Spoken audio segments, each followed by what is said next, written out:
यहां के नहीं थोड़े लोग बीजेपी के ऑफिस को भी जा रहे हैं, चंदू पाटिल से भी मिल रहे हैं।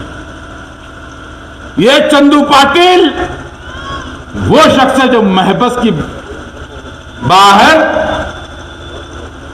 डांस करता है, डांस, और गाना क्या, खून से रंग देंगे।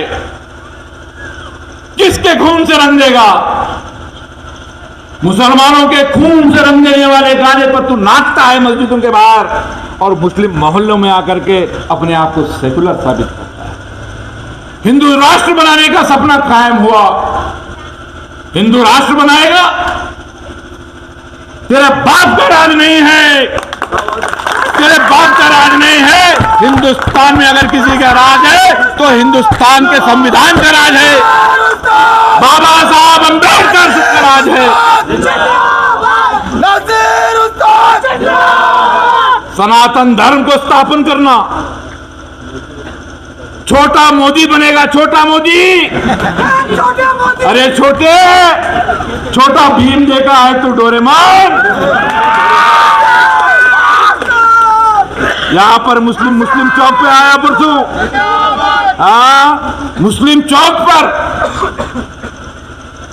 4 लोग लेके निकल रहे हैं, मैं डेवलपमेंट करता हूं, मैं डेवलपमेंट करता हूं। अरे तेरी डेवलपमेंट की ऐसी की तैसी, पहले माफी मांग, माफी मांग मुसलमानों से जिनके मस्जिद के बाहर तू ऐसे गाने लगा करके नाचा है। माफी मांग मुसलमानों से। गुलबर्गा नॉर्थ कॉन्स्टिट्यूएंसी पाकिस्तान बनती थी। क्या बयान है तेरा, क्या बात है तेरी? हिंदुस्तान का मुसलमान तो किसी गैर से सर्टिफिकेट की जरूरत नहीं है। हिंदुस्तान मुसलमानों का था, मुसलमानों का है, क़यामत तक मुसलमानों का रहेगा। आज मुझे तकलीफ होती है तो हनुमंत यलसंगी हमारे लिए आके खड़ा होता है, हमारे लिंगायत भाई हमारे लिए खड़े होते हैं। हम वो बराबर हैं, वो हमारे से बड़े भी नहीं, हम उनसे बड़े भी नहीं। ये हमारे इस्लाम की तारीख, ख्वाजा बंदनवाज गेशुदराज रहमतुल्लाह अलैह की सरजमीन, औलिया कराम की सरजमीन, शरण बसवेश्वर की सरजमीन कभी जात पात के नाम पर तकसीम नहीं हो सकती। इस मिट्टी पर हमेशा से सेक्युलरिज्म का बोलबाला रहा है। इंशाअल्लाह ताला हम इसको छोटे भीम के हाथ में देने के लिए तैयार नहीं है, डोरेमोन के लिए तैयार नहीं है। इत्तेहाद को कायम किया जाएगा, फिर से तारीख लिखी जाएगी इंशाअल्लाह ताला। हमारी माए और बहनें जहां यहाँ पर कसीर तादाद में बैठे हैं, आपको इस इलेक्शन की अहमियत का एहसास हो चुका है। आपको गुलबर्गा के अंदर हिंदू मुस्लिम इत्तेहाद को कायम करने के लिए, मुसलमानों को सर उठा करके जीने के लिए आपको मजबूती से काम करना है। पैसे बांटने के लिए आ रहे, नासिर के पास पैसे नहीं है, नासिर के पास पैसे की जरूरत भी नहीं है। नासिर पैसे नहीं कमाया है, मगर 2 लोगों के दिलों में इज्जत को, मोहब्बत कमाया है, इज्जत कमाया है। ये पैसे काम आने वाले हैं, आपको पैसे वाले काम आने वाले हैं, मिल्लत को कभी काम आने वाले नहीं है। हिंदुस्तान का ऐसा कोई कोना नहीं जहां पर मुसलमानों ने अपने खून से इस मुल्क को आजाद करने के लिए इस धरती को दान नहीं दिया। एंटी कन्वर्शन कानून बनता है, असेंबली में बहस नहीं होती। हमारी बहनों के हिजाब के मामले पे जब बहस होती है असेंबली में, आपको तकलीफ हुई कि नहीं हुई? अड़ंग का मामला, 165 लोगों को गिरफ्तार किया गया, 10 हमारी बहनों को गिरफ्तार, मां को गिरफ्तार। सुबह 4 बजे दरवाजे तोड़ करके हमारी मां और बहनों को घसीट कर पुलिस स्टेशन लेके गया, जेल को लेके जा रहा है। क्या आपके दिलों को तकलीफ हुई कि नहीं हुई? ये ऐलान करता है कि हम मस्जिदों के पर जाकर के लाउड स्पीकर निकालेंगे, हनुमान चालीसा लगाएंगे। क्या आपको गुस्सा आया कि नहीं आया? बताइए मुझे। मेरी मां और बहनों से पूछना चाहता हूं, आपसे हमारी इज्जत है, आपसे हमारी पहचान है। खवातीन सियासत में होना चाहिए नहीं होना चाहिए, बहस में नहीं करता, मुझे जरूरत नहीं है। इस्लाम ने हमको सिखाया है कि औरत के कदमों में जन्नत होती है। मेरी माँ के कदमों में मेरी जन्नत है। मेरी बहन पे मुझे फख्र है कि वो तालीम याफ्ता है। हमारी बीवी के साथ किस तरह से रहना है उसने सुलूक के साथ, आज सियासत में हो इतनी मुश्किल। बीवी को देख के मुस्कुराने से सदका, ये हमारी पहचान है, ये हमारी इज्जत है, ये हमारी माओं की ताकत है। और कसम, जब भी इस्लाम को खतरा आया है, हमारी मां और बहनों ने खड़े होकर के इस्लाम की हिफाजत करने का काम किया है। आज फख्र है हमें कि वो स्कूल की नौजवान बच्ची, आपको याद होगा मंडिया के अंदर मुस्कान नामी वो बच्ची जो आरएसएस के भेड़िए उस पे हमला करते हैं, तो एक छोटी सी बच्ची हमारी बहन नारे तकबीर को बुलंद करते हुए उनका मुकाबला करती है। ये हमारी बहनें हैं, ये हमारी माएं हैं। मां और बहनों से मुझे कोई शिकायत नहीं। शिकायत जो बरसरे इक्तदार हैं उनकी खामोशी से है। शिकायत इस बात के है कि हालात जो मुसलसिल तौर पर हम पे हमले हो रहे हैं, मुसलसिल तौर पर हमको कमजोर साबित करने की कोशिश की जा रही है। हमको रोजगार की फिक्र नहीं है, हमको पैसे की फिक्र नहीं है। इलेक्शन में कितना पैसा कौन देगा, कितने दिन चलने वाले हैं पैसे, 8 दिन, 10 दिन, 15 दिन, कितने पैसे होना अम्मा तुम्हारे को? 10,000 रुपए आपको दिया जाएगा एक वोट के लिए, आपकी बेटी का हिजाब निकाल करके बाहर फिराना। आप हिजाब नहीं पहना, मंजूर है आपको? मंजूर है अम्मा? आवाज जोर से बोलो। बोलिए, आवाज नहीं आ रही। पूरे गुलबर्गा की खवातीन को जाना आवाज। 1 लाख रुपए देता हूं। 1 लाख रुपए अगर कोई देता है आपके मोहल्ले के मस्जिद पर हनुमान चालीसा लाउड स्पीकर पे चल लगाएंगे, क्या आपको मंजूर है? मंजूर नहीं है। मंजूर है? मंजूर नहीं है। आज के हालात, इलेक्शन नहीं है, ये तारीख है। यहां पर तारीख को दर्ज करना है, यहां पर हमारे वजूद को साबित करना है।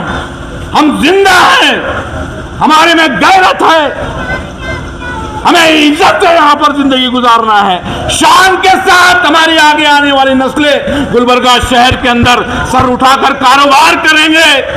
हर मामले में तकलीफ, मगर जो जीते हुए हैं वो 4 से 5 गुत्तेदारों के लिए काम कर रहे हैं। 5 गुत्तेदारों के लिए काम कर रहे हैं।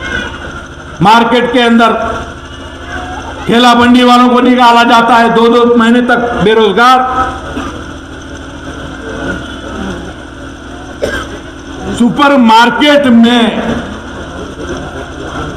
कॉरपोरेशन कॉम्प्लेक्स में 20 महीने से हमारे मुस्लिम ताजिर लाइट लगकर अंधेरे में कारोबार कर रहे हैं। हिंदुस्तान के आजादी से पहले का मामला, और अब इलेक्शन में मुझे समझ में नहीं आ रहा किस हिम्मत के साथ, किस जुर्रत के साथ, किस यकीन के साथ आपके बीच वोट मांगने आ रहे हैं वो लोग। और दीजिए, मैडम बहुत अच्छी है, सीट बचेगी, और तकसीम मत कीजिए। मैं आपसे पूछता हूं, 5 साल हमने कमजोरी महसूस की है, मिल्लत डर के दुश्मनों के सामने लाचार महसूस किया है। ये इलेक्शन में निकलने वाले बारिश के मेंढक, मैंने आवामी बेदारी के प्रोग्राम में जो 40 दिन से शायद जो 4-4 घंटे में निकला हूं, उसी दौरान मैंने कहा कि इलेक्शन जब आएगा तो मार्केट से चंद लोग निकलेंगे, सीट बचाना है। मैडम को वोट नहीं डाले तो बीजेपी जीतती। शायद आपको याद होगा, याद है? ये लोग जो बारिश के मेंढक हैं, ये गरीब के खिलाफ होने वाले जुल्म के खिलाफ कभी खड़े नहीं होते। ये इलेक्शन गुलबर्गा शहर के तारीख का एक ऐसा इलेक्शन है,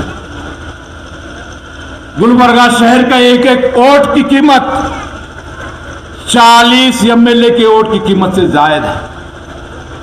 अल्लाह के वास्ते, अल्लाह को हाजिर नाजिर रखकर आप लोग अपने वोट का इस्तेमाल कीजिए। बहुत लंबी लड़ाई हमने लड़ी है, बहुत लंबी लड़ाई लड़ा हूं। इन 5 साल की जो कमजोरी मिल्लत के सामने थी, मैं समझता हूं कि हिंदुस्तान के आजादी के बाद से लेकर अब तक इतना कमजोर मुसलमान कभी महसूस नहीं किया है, कभी महसूस नहीं। कर्नाटका के असेंबली इंतखाबात की पहली मीटिंग में डायस पर तशरीफ कर्नाटका दलित सेना के सदर मेरे भाई हनुमंत जी यलसंगी साहब,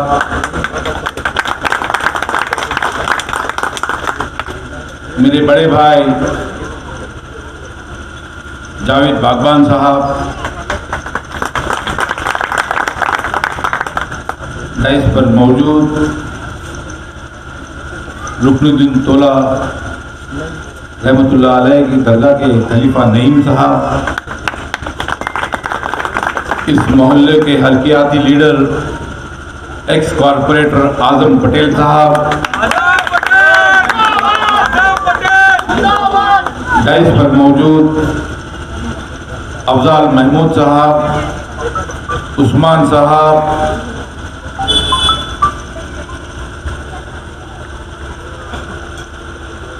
कुछ ही दिनों पहले कांग्रेस को छोड़ करके जनता दल में शमूलियत हासिल करने वाले नौजवान साथी इनायत साहब, इमाम साहब और माजरत चाहता हूँ गुलबर्गा शहर के एक सीनियर सियासी पर्सनालिटी जिन्होंने गुलबर्गा कॉरपोरेशन में बहैसियत मेयर, डिप्टी मेयर, कॉरपोरेटर, जिन्होंने गुलबर्गा की सियासत के उथल पुथल को देखा है, इस मोहल्ले में इस डाइस में मौजूद इकबाल शनी फरोज साहब, शाहीन खान साहब, अनवर साहब, तौफीक पटेल साहब, नैयर साहब, तमाम लोगों के नाम ले सकता हूं मगर वक्त की किल्लत, बुजुर्गों, नौजवान साथियों, पर्दा नशीन मेरी माँ और बहनों, अस्सलाम वालेकुम रहमतुल्लाहि व बरकातुहू। इलेक्शन के दौर का नॉमिनेशन के बाद गुलबर्गा नॉर्थ कॉन्स्टिट्यूंसी में ये पहली मीटिंग है और अल्हम्दुलिल्लाह अल्लाह सुब्हानहू व तआला ने इस मीटिंग से पहले अपनी रहमत को बरसाया है। बहुत सारे लोगों ने कहा कि मीटिंग को कैंसिल किया जाए,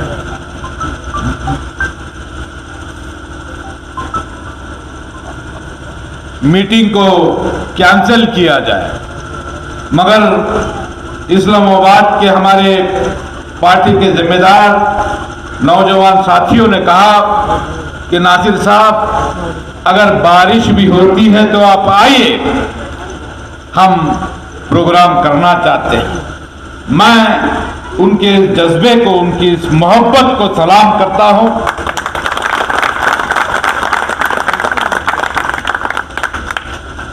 और अपनी बात शुरू करने से पहले अल्लामा इकबाल का वो शेर जो सियासत को लेकर, सियासत के मायने बताने के लिए उन्होंने कहा था, सबक फिर पढ़, सबक फिर पढ़, सदाकत का, अदालत का, सुजात का, सबक फिर पढ़, सदाकत का, अदालत का, सुजात का, लिया जाएगा तुझसे काम, कौमों की इमामत का।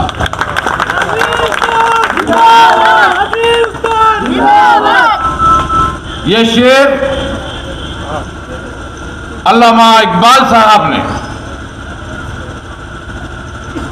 सियासत किस तरह से की जाएगी, लीडर किस तरह से होना चाहिए, क़यादत के माने क्या है, सियासत के माने क्या है, तमाम चीजों को इसी एक शेर में उन्होंने परवाया। मुझसे कबल हमारे साथियों ने, इकबाल साहब ने, यड़संगी साहब ने, मौलाना वकार अशरफी साहब ने, आदम पटेल साहब ने आपके बीच बहुत सी ऐसी बातें रखी जो गुज़िश्ता 5 सालों में हमारे दरमियान हुए हैं।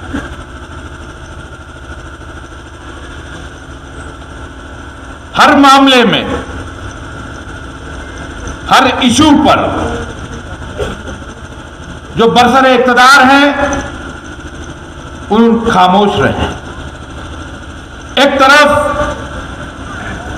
जिनको जिम्मेदारी दी गई है वो खामोश हैं, और दूसरी तरफ यड़संगी साहब ने कहा कि आज जो सियासी मंजर हिंदुस्तान में है, कर्नाटका में है, गुलबर्गा में है, वो मंजर ये है कि फाशिस्ट ताकतें, कम्युनल ताकतें मुसलमानों को कमजोर बताना चाहती हैं, दलित भाइयों को कमजोर साबित करना चाहती हैं, पिछड़े हुए वर्गों को कमजोर साबित करना चाहती है।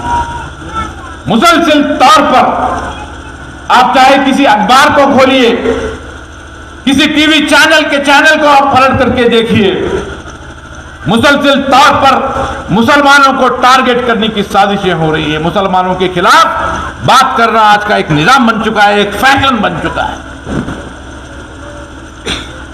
हम खामोश हैं, हिकमत के नाम पे खामोश हैं। हमको पूछा जाता है कि साबित करो कि हम हिंदुस्तानी हैं। मुसलमानों को पूछा जाता है एनआरसी के जरिए, CAA के जरिए, हम मुसलमान जिन्होंने हिंदुस्तान के इस आजादी के लिए सबसे पहले पहल अगर किसी ने की अंग्रेजों के खिलाफ, तो ये हम मुसलमान हैं। सिराजुद्दौला हो तो हजरत टीपू सुल्तान रहमतुल्लाह अलैह। हिंदुस्तान का ऐसा कोई कोना नहीं जहां पर मुसलमानों ने अपने खून से इस मुल्क को आजाद करने के लिए इस धरती को रंग नहीं दिया। ऐसा कोई इलाका नहीं जहां पर हमारे उलमाए किराम को शहादत नहीं दी हुई अंग्रेजों। आज हमसे पूछा जाता है। उसके बाद शहर में एहतजाज हुए, हिंदुस्तान भर में एहतजाज हुए। हमारे दलित भाई हमसे खांधा ब खांधा मिला करके लड़ाई में शामिल रहे।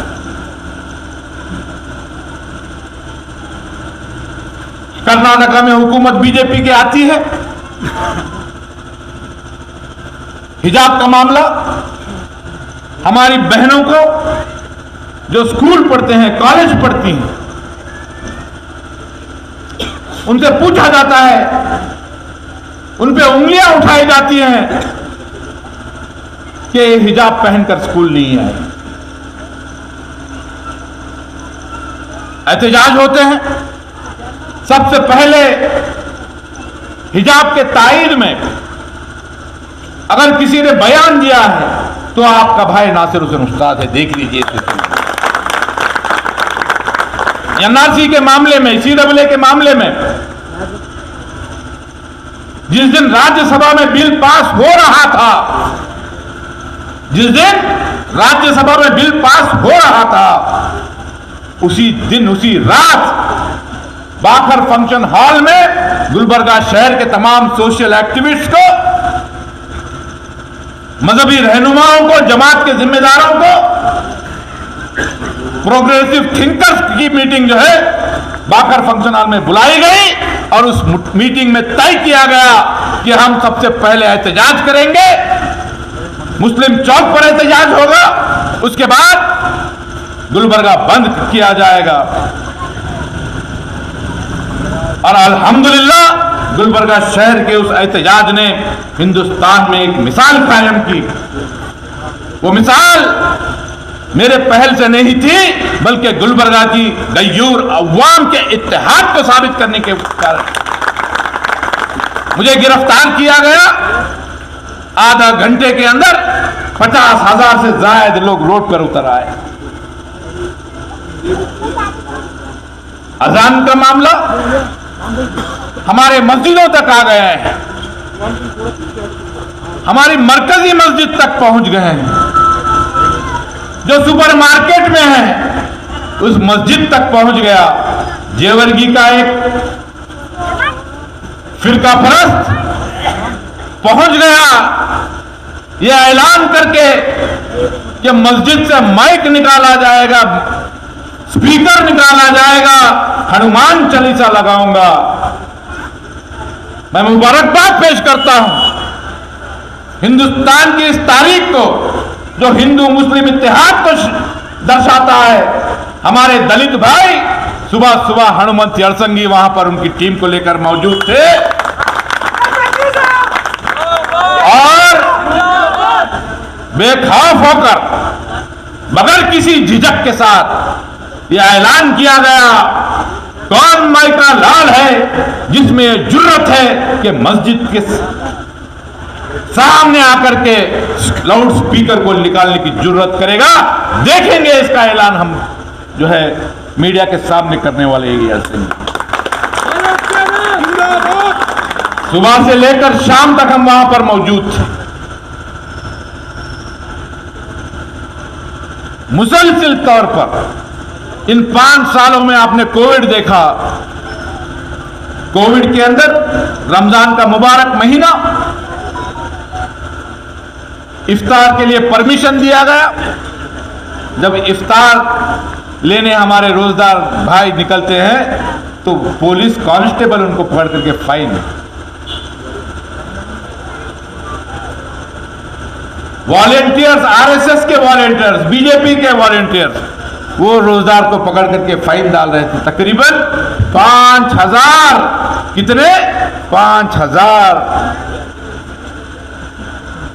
रोजदारों को जो है, जो इफ्तार लेके जा रहे थे, उनको गिरफ्तार करके उनको उनकी गाड़ी जब्त की गई।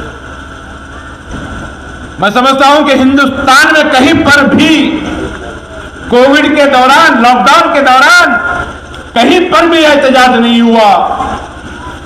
गुलबर्गा शहर के अंदर बस स्टैंड के सामने, बस स्टैंड में पहुंचने से पहले संतराशवाड़ी में, यहां पर अगर कोई संतराशवाड़ी का जिम्मेदार है तो पूछ लीजिए। संतराशवाड़ी पर जाकर के वहां पर सर्कल इंस्पेक्टर के साथ बहस किया हूं। मैंने कहा कि जब इजाजत आप देते हो, तब रोजदार घर को इफ्तार लेने आते हैं तो क्या वजह कि आप गिरफ्तार करते हो।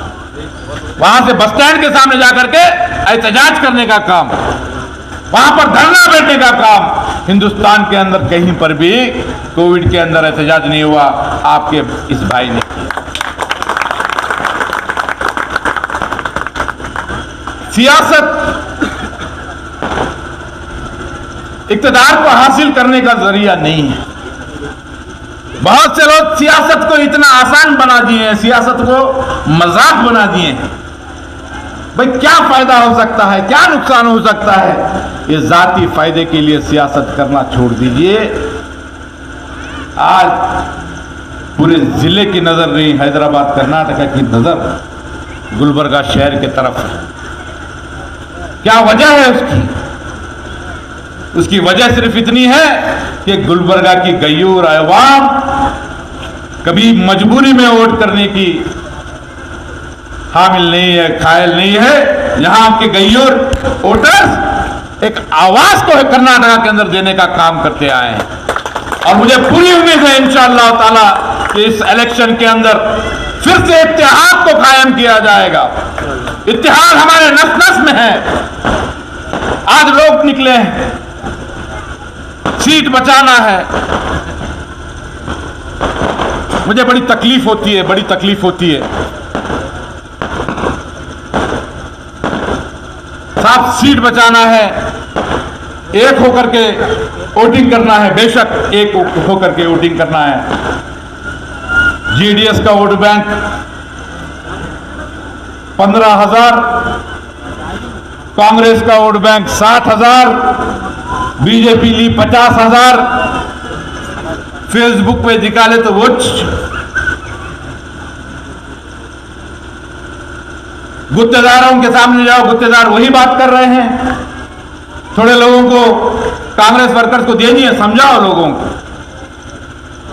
मैं आपसे पूछना चाहता हूं, यहां पर इकबाल साहब, शिरनी फरोज साहब मौजूद हैं, नैयर साहब मौजूद हैं, जावेद साहब, आरटीओ साहब मौजूद हैं। 1978 में गुलबर्गा शहर के क्या मामला थे मुझे मालूम नहीं। मैंने सुना है कि मार्केट मस्जिद में कुछ गिलादतें की गई, किसी की गुंडागर्दी बहुत ज्यादा थी, तो खमर साहब वहां पर जाकर के लड़ने का काम किए और अल्हम्दुलिल्लाह गुलबर्गा शहर के पूरे मुसलमान उनका साथ। आज इस्लामाबाद के इस प्लेटफॉर्म से पहले मीटिंग से मैं उन कांग्रेसी भाइयों से पूछना चाहता हूं कि अगर उस दौर के मुसलमान अगर यही हिसाब किताब करते, यही सवाल करते कि कांग्रेस से तो 5 बार 4 बार मोहम्मद अली साहब जीत के आए हैं, एमएलए हैं, सीडब्ल्यूसी मेंबर हैं, बताइए वोट बैंक कहां है, किस तरह से जीता जाएगा। कितना वोट बैंक था मुस्लिम लीग का उससे पहले इकबाल साहब? जीरो वोट बैंक से गुलबर्गा शहर के अंदर एमएलए जीतने का काम उस दौर के मुसलमानों ने किया है। यह हमारी तारीख है, यह हमारी पहचान है। और जो एमएलए थे वो खामोश थे उन मामलात में। उनके वोट कितने थे? 2000 वोट सिटिंग एमएलए। आज हमसे पूछा जाता है कि 15,000 है, 60,000 है, कैसे होता, क्या होता? भाई ये हिसाब किताब मैथमेटिक्स का काम नहीं है। सियासत हिसाब किताब करना है तो तिजारत करो, फायदा और नुकसान करो। यह सियासत सदाकत का है, अदालत का है, सुजात का है। तुझ में न सदाकत है, न तुझ में न अदालत है। सियासत करने निकले हो।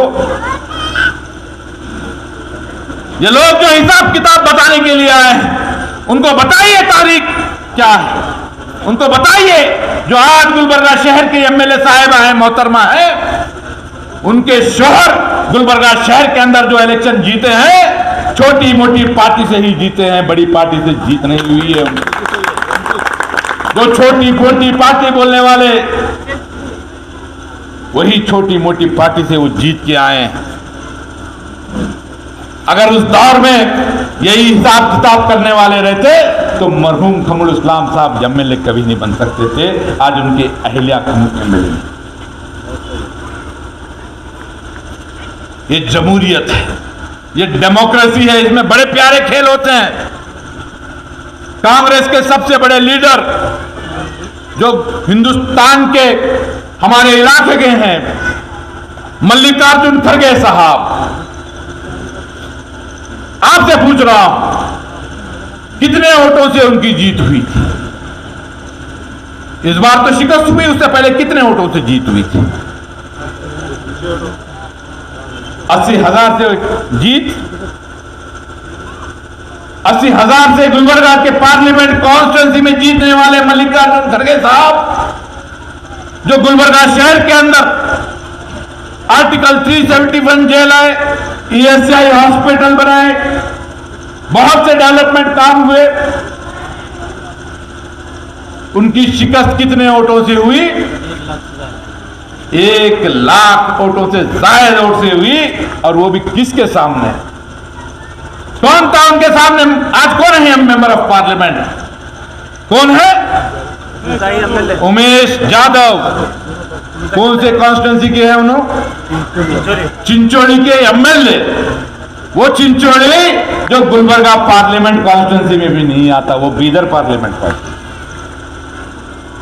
इलेक्शन से 3 महीने पहले 4 महीने पहले इस्तीफा देते हैं, बीदर से गुलबर्गा आते हैं और कांग्रेस के सबसे बड़े लीडर उनको 2 लाख वोटों का फर्क लाने की हिम्मत करते हैं।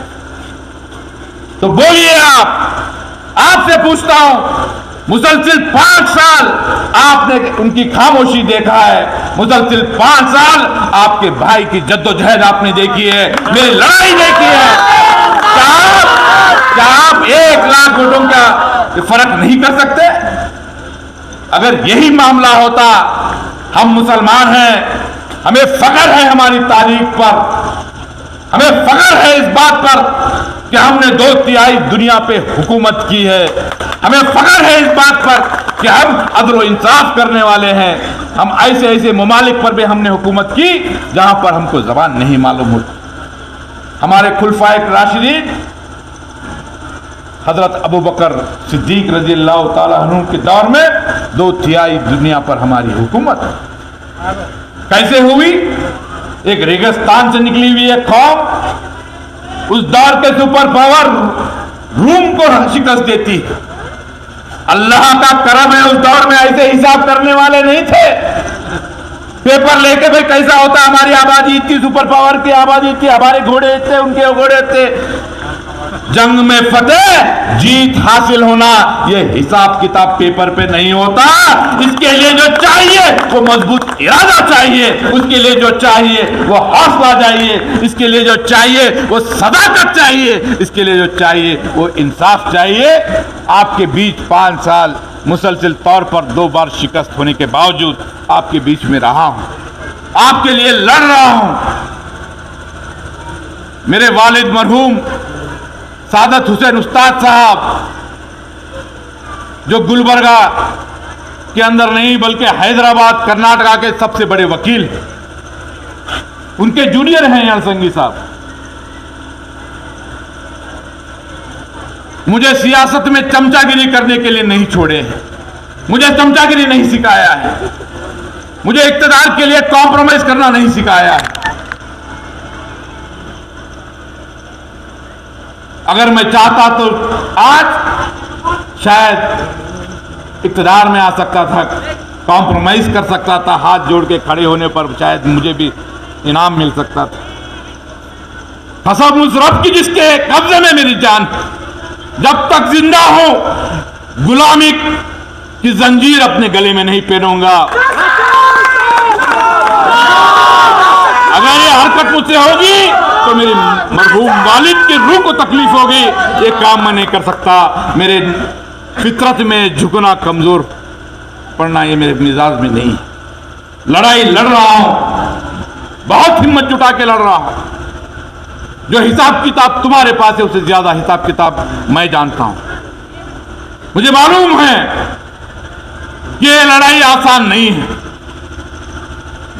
मगर जो हालात यारसंगी साहब ने बताए हैं, ऐसी हालात में मैं सियासी समझ रखते हुए, तजुर्बा रखते हुए अगर मैं कॉम्प्रोमाइज करता हूं